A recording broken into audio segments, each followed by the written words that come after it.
including grapes, and therefore including wine. What we do to the ocean affects everyone, everywhere, all the time. Great connections. Bravo for what you're doing to make the world, all of it, a greener, better place.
Climate change has become the biggest threat to our planet, to our society, to our businesses, and to each of us.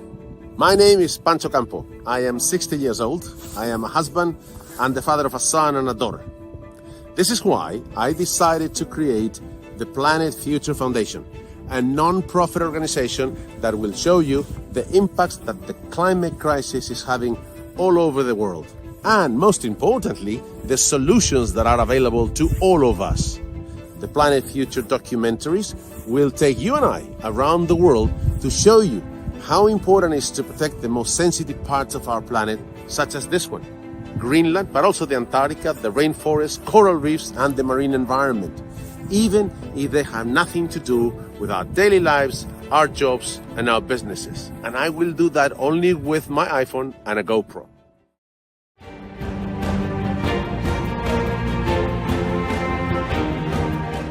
I want to show you how important it is for all of us to protect the most sensitive and beautiful parts of our planet. From Greenland to Antarctica, from coral reefs to rainforests, even if we believe they have nothing to do with our jobs, our businesses, and our daily lives. I also want to learn together with you the solutions to the climate crisis that are available to all of us in different countries and regions.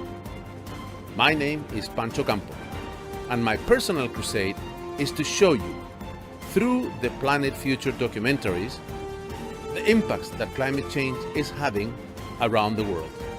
Because we cannot wait any longer. The time to act is now.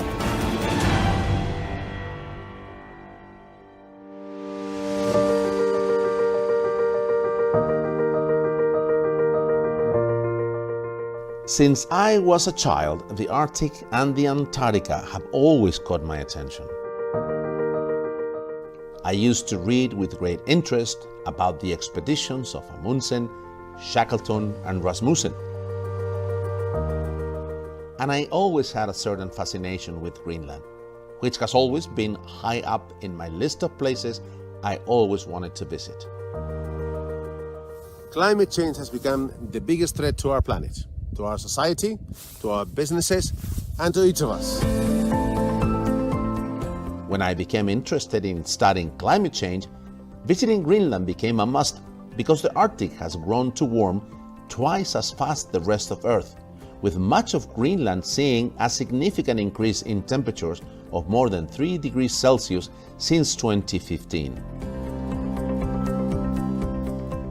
The Planet Future documentaries will take you and I around the world to show you how important it is to protect the most sensitive parts of our planet, such as this one, Greenland, but also the Antarctica, the rainforest, coral reefs, and the marine environment.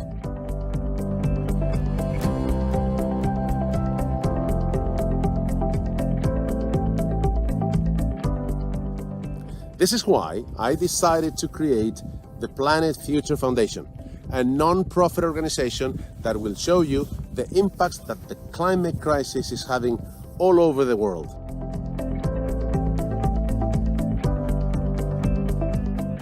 And most importantly, the solutions that are available to all of us. Even if they have nothing to do with our daily lives, our jobs, and our businesses.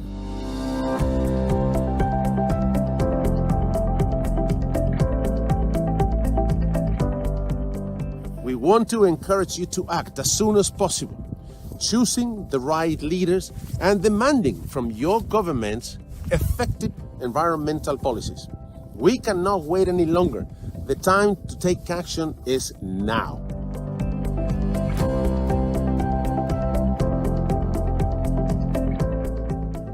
I want this to be my legacy to my family, my children, and to society.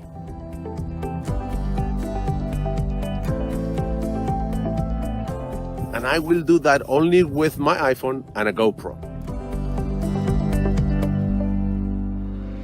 My name is Pancho Campo. I am 60 years old. I am a husband and the father of a son and a daughter. Greenland is the world's largest island, located between the Arctic Sea and the North Atlantic Ocean. Most of its residents are Inuit, whose ancestors migrated from Alaska through northern Canada, gradually settling across the island through the 13th century. 3/4 of Greenland is covered by Earth's only permanent ice cap outside of Antarctica. With a population of almost 58,000, it is the least densely populated region in the world. Although Greenland remains politically part of Denmark, it is autonomous, with the island's home rule government responsible for most of its domestic affairs.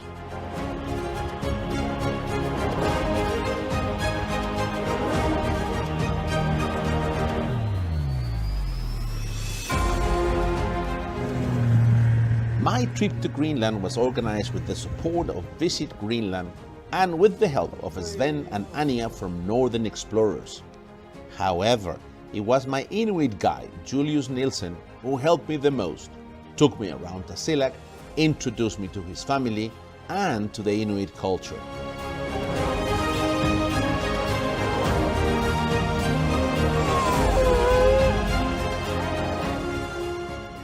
He also took me dog sledding, sailing around icebergs, and organized many activities that allow me to learn about East Greenland, the Inuit traditions, and the impacts of the climate crisis.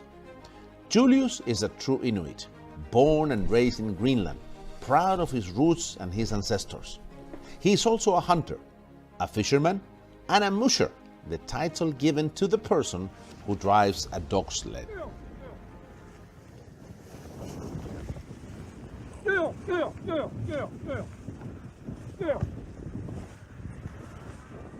Tell us a little bit about you. You're a hunter, you're a fisherman. Yeah, I'll be 44 in a couple months, and I'm born and raised in this area, actually 45 kilometers away from here in north. A small village with name Tinit, Didereda. And I lived there until I was teenager to take the last 2 years public school here. After that, I take to Denmark to learn the language. And take education in West Greenland, between West Greenland and Denmark, technical part of the school in Denmark and practical things in Nuuk. After that, I come back here and work a little bit until I can see, okay, that's not what I want. So I jump on over to what I usually do when I was child, when I was teenager, what my ancestors always do: the hunting, the fishing, and with the time with the tourism too. Okay. So all your ancestors have been hunters and fishermen. Yeah, they're mostly hunters, because fishing it's not usually in New Zealand. It is somehow, just but it's not that important like now. Mostly hunters, because hunting, without the hunting, our ancestors cannot survive in this area. What do you hunt? The most important animal is seal. Without the seal, our ancestors cannot survive in this place. So seal are very important in old days and very important still today. And you hunt them for the meat, but also for the skin? Mostly for the meat. The meat is very important food for the local people. So what I got, it's fine for my family, for my friends, and if they are more than what we can use, we can sell them. Okay. But the skin, it's possible to sell it to a company, but it's very cheap, so it's not for commercial. Yeah. And you mentioned that in the summer you do mostly fishing, and what do you fish? Depends the prices of the market. Of the market, but the last 2-3 years it's more halibut. Halibut it's very good price, so that's what I aim for when I. But it's still possible to fish after caught, but it's very cheap. Okay. So halibut is my favorite. Yeah. And what about tourism? Has it increased a lot? Tourism before COVID-19, it's bigger and better and easier, because in the beginning we don't know how to manage that, but with time we learned that, we learned the language, so it was bigger and better with time. And then COVID-19 arrived and destroyed everything. Everything is actually Greenland are isolated from outside in almost 2 years.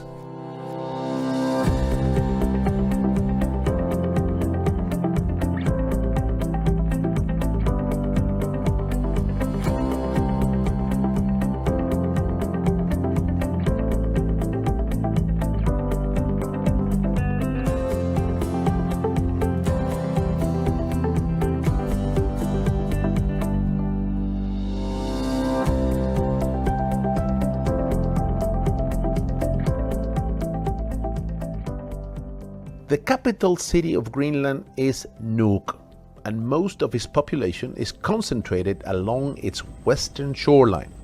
However, the destination of my expedition was East Greenland, which is one of the most isolated regions in the world, but also one of the most amazing and breathtaking places I have ever visited.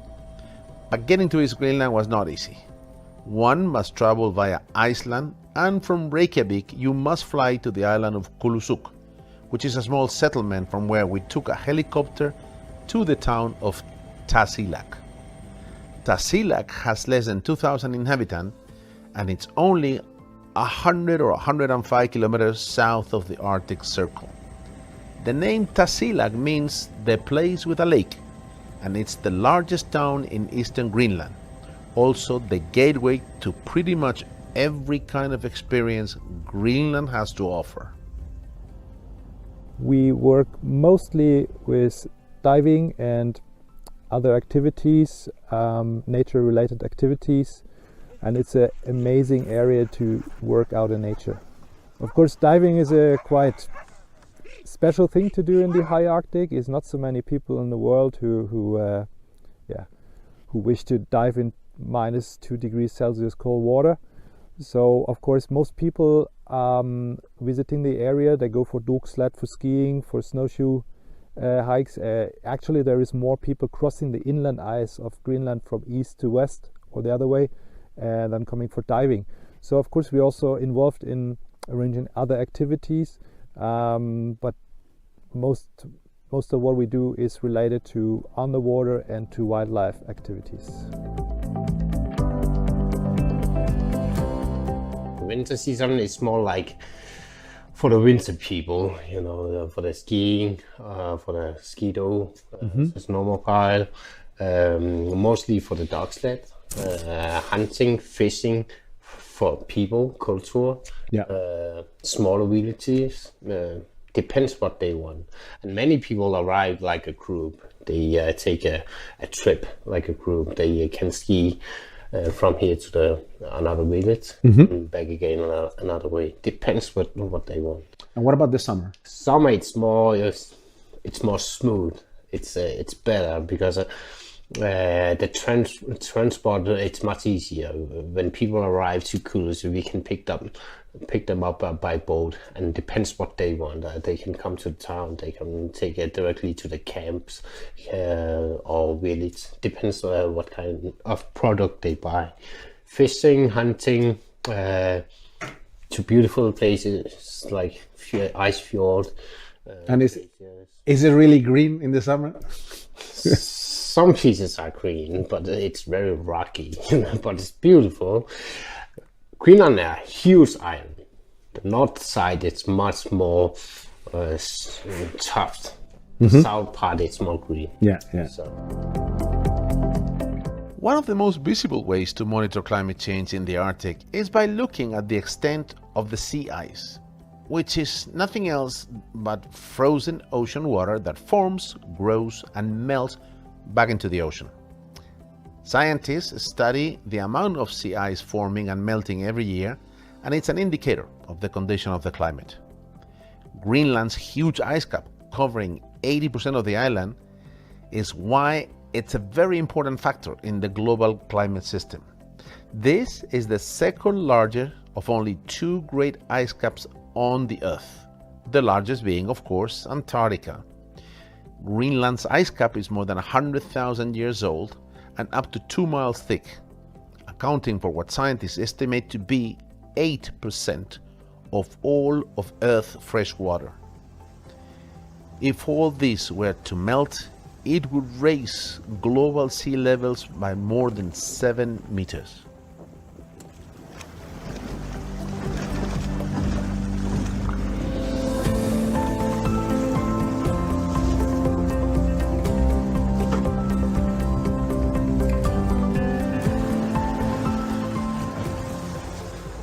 Have you noticed changes in the climate in recent years?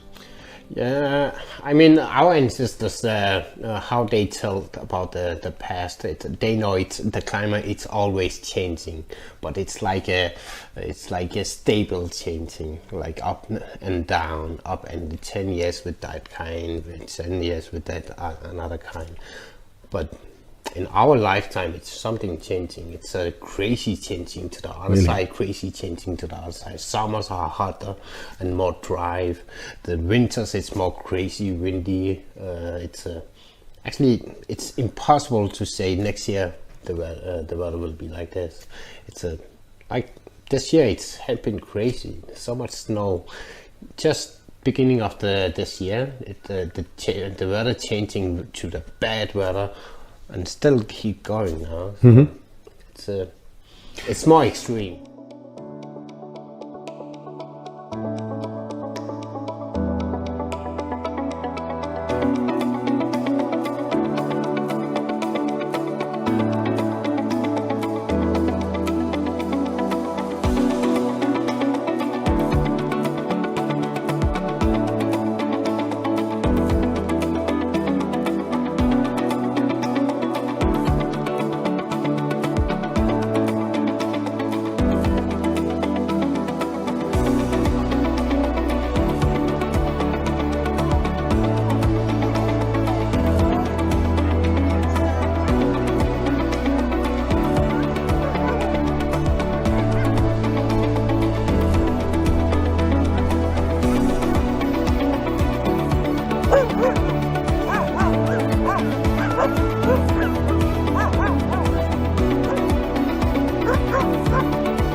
Today Julius is going to take us dog sledding and hunting, and as you can see there's hundreds of dogs around here. They're preparing the dog sled, putting the harnesses on the dogs, and of course bringing the weapons, because we're going to try to go hunting.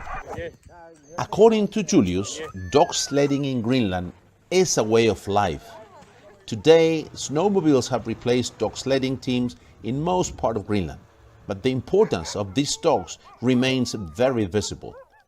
They are still used for hunting, transportation, tourism, and annual dog sled races. For centuries, dogs were used as the preferred method of transportation. These dogs pull kamutit, or sleds, which help hunters by sniffing out sealed breathing holes in the winter and caribou tracks in the summer. Julius also explained to me that dogs provided protection by warning people about nearby polar bears. Dog sled teams use the ice to travel, but the reduced extent of sea ice and shorter freezing seasons due to climate change means that hunters have less time and less area to hunt on. People used to go hunting for weeks on the sea ice. Now they can travel only for short periods of time because there's too much open water destabilizing the surface. As a result of this reduced opportunity for hunting, some hunters are getting rid of their dog teams due to the high cost of feeding them and their maintenance.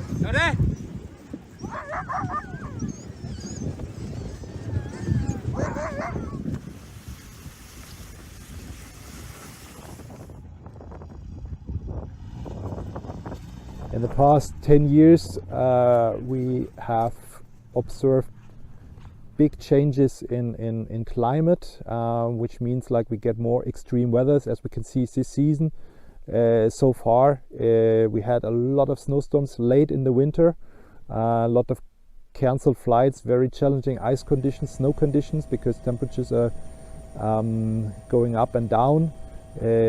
What we see in the Arctic is that the changes are quite dramatic, and for us as people working in tourism is a challenge, but for the people living here, of course, it's a disaster, because they are depending on that they can move on the ice. If the ice is too thin, if the snow is too soft, you get just stuck in your house basically.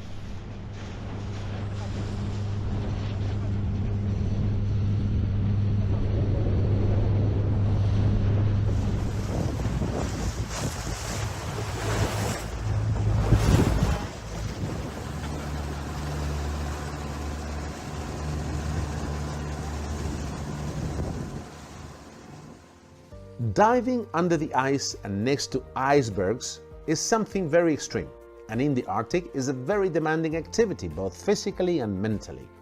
It requires a special training, procedures and equipment, not only because of the extremely cold temperatures, but mostly because it's an overhead environment with one point of entry and exit.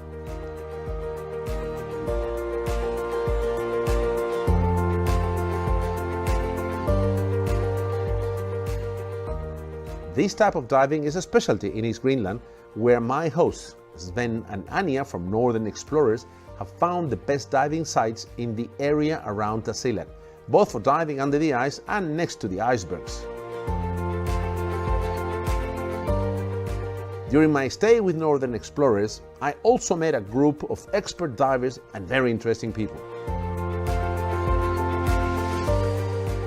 Anna von Bötticher is an expert freediver and the German champion of freediving. She was traveling with Alex Dawson, one of the best underwater photographers.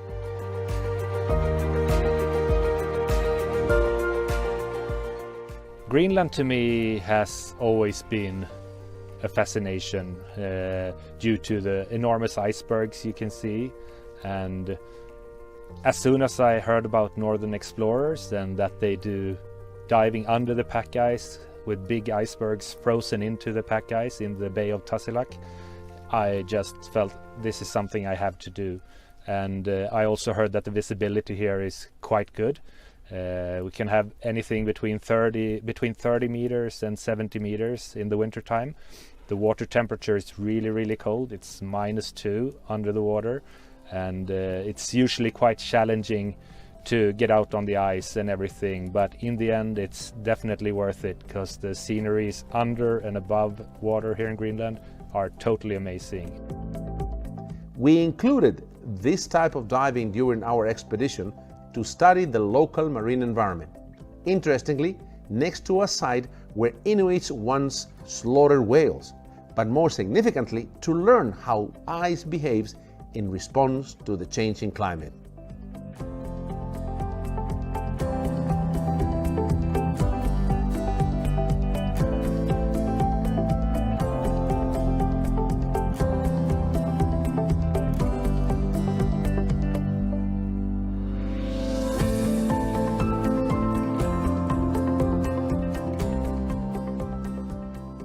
On one of the evenings, Julius invited me to join his family at his sister's home for a typical Inuit meal.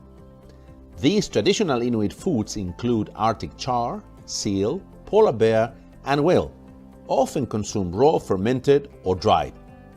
The foods, which are native to the region, are packed with the nutrients people need to stay nourished in the harsh winter conditions.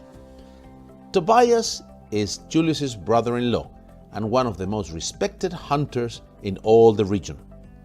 The seal and fish which we enjoyed that evening was sourced by Tobias during his last hunting expedition. It was an interesting meal. Some dishes were very tasty, like the fish soup and even the dry seal meat. But though I am open-minded when it comes to tasting new food, the seal feed were just not my thing. We spoke about hunting, the Inuit traditions, and the new generations. We also discussed the impact of the climate crisis. What he feels mostly changing, it's a current of the sea. The Gulf Stream who come around the Iceland, who take south along down to the east coast of Greenland, it's come closer to Greenland. And that's the most effectful changing out here, because it's warmer sea, that means more difficult conditions with the ice. The evening ended with Tobias telling hunting stories, and he showed us a video about his latest polar bear hunting expedition, where one of the bears got dangerously close to his boat and his wife before he could shoot it.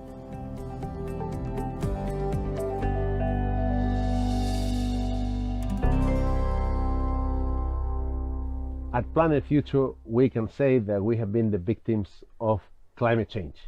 We've been stuck in Reykjavik for almost 6 days waiting for our flights to fly to Kulusuk and then Tasiilaq, but they got cancelled due to bad weather. And here in Tasiilaq, I've been stranded for 2 days because, once again, the bad weather has not allowed my helicopter to go from Tasiilaq to Kulusuk, where I am supposed to take my flight back to Reykjavik. But Planet Future finally made it to Greenland, and I would like to share with you these 2 wines, which are the perfect reflection of the impacts of the climate crisis, but positive impacts. Until recently, these 2 countries were unthinkable as wine producers, especially producers of quality wines, Poland and Denmark. The first wine we're going to taste today comes from Poland, from the region of Dobre, and it's the Pinot Blanc de Ton made by Kamil Barcentewicz. Kamil is a very passionate and knowledgeable winemaker who was trained in Chile, Bordeaux and Burgundy. It comes from mineral and limestone soils with the vines planted on steep slopes, where the climate is extreme with very cold winters of minus 26 degrees. The wine was aged for 6 months on its lees in cement eggs. The final wine that we're going to be tasting today comes from Denmark. It's made by Sven Mosgaard at Denmark's most prestigious winery, Skesogard, and it's a sparkling rosé wine. It is the Dons Rosé Brut 2017, a very nice and pleasant Danish sparkling wine. This was Denmark's first registered and licensed winery, as well as the country's most awarded producer. The wine is made with the grapes Rondeau and Cabernet Cortis by the traditional method and aged for 9 months.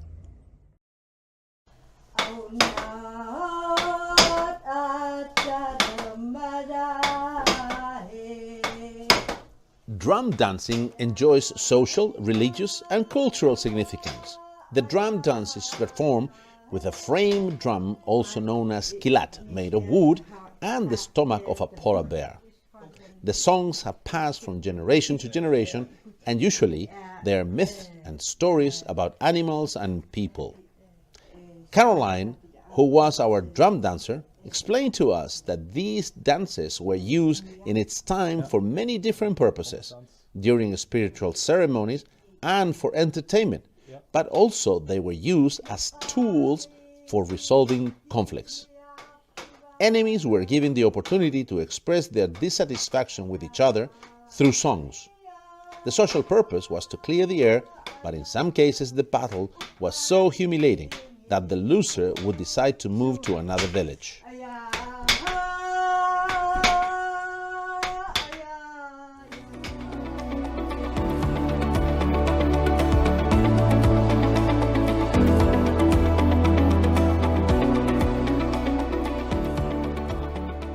In Greenland, bone pearls and amulets have been around since the first immigrants arrived 4,500 years ago. When you visit Greenland, you will soon encounter the term tupilak. Tupilaks are bone figures that depict a spiritual creature created by humans. Historically, they were used by the shamans to cast spells on the enemies of the tupilak maker. In Greenlandic, the word tupilak means an ancestor's soul or spirit. Tupilaks have their origin in Inuit mythology and are works of art made from materials such as wood, bone, whale teeth, narwhal tusk or horns, and reindeer antler points. These small monstrous creatures have become quite a hit among visitors, and they are nowadays collector's items. However, the tupilaks made of narwhal horn and polar bear bones cannot be taken out of Greenland.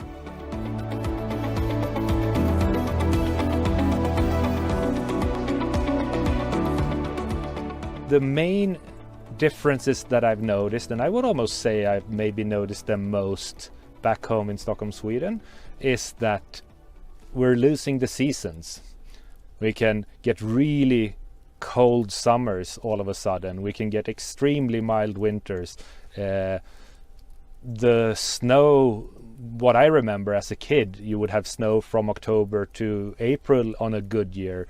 That doesn't exist since about 5 years in Sweden. And these days you get snow, you have snow for 2 weeks, then you get 10 plus for 3 weeks, and then you get snow again, and it goes on and on like that.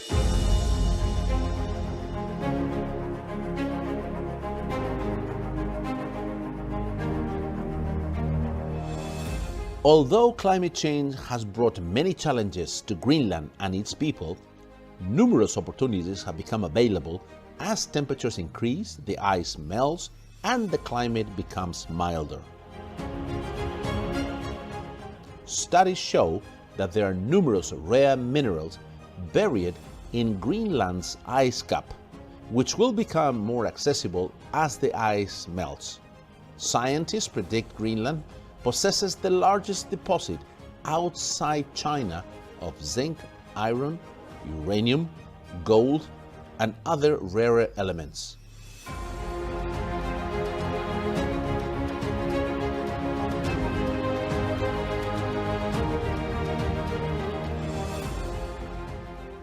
More than 90% of Greenland's income comes from exports of fish. As oceans warm, an increasing number of fish species find their way into Greenland's oceans, creating new opportunities for fishing. Local fishermen report that cod stocks are getting bigger and bigger, and while Greenland's cold water shrimp is moving further north, new fish species such as mackerel, herring, cod, and Atlantic bluefin tuna are entering the country's waters.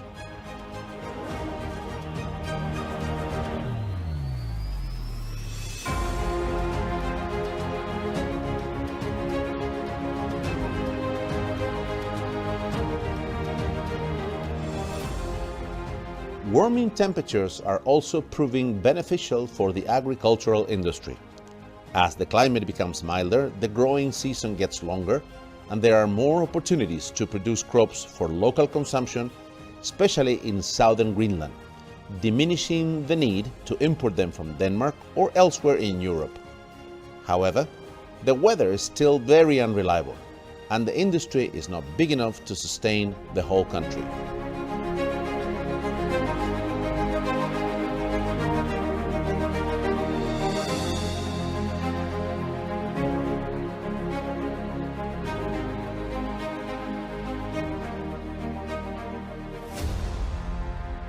Climate change also has benefited Greenland's tourism industry. As melting sea ice opens routes for trade, it also makes Greenland more accessible for cruise ships. More destinations in Greenland become available to cruise passengers, and more towns can benefit from the economic input of tourists.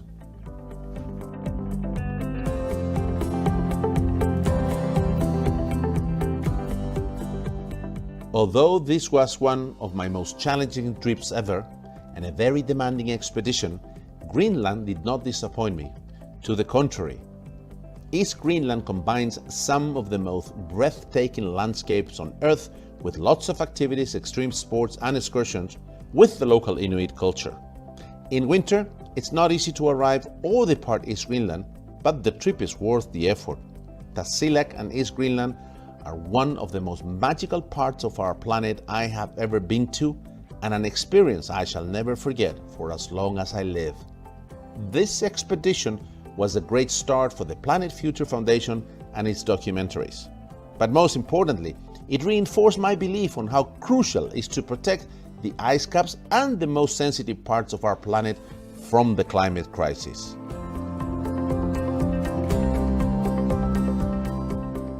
Please support the Planet Future Foundation so we can continue with our mission of protecting our planet and fighting the climate crisis. Thank you very much.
California has more acres of certified sustainable vineyards than any other region.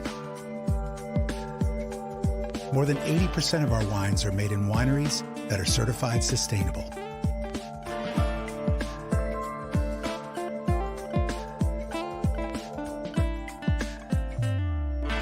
California wines, as alive as the place they're grown.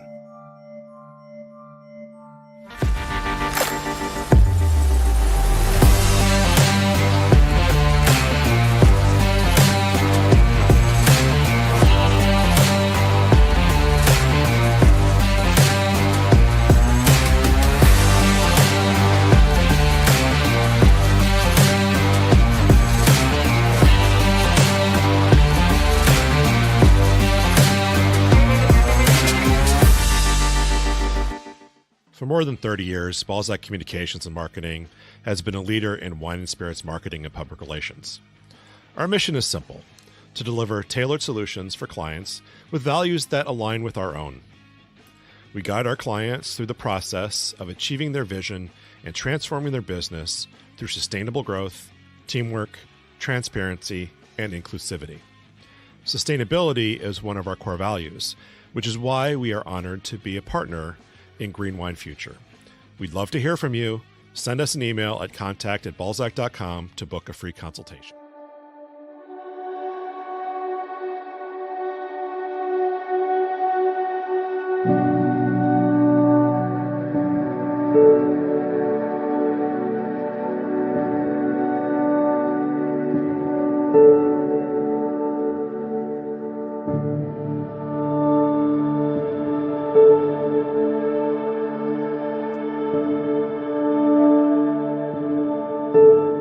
At Cedar Creek Estate Winery, we believe great wine is grown in a balanced and thriving vineyard.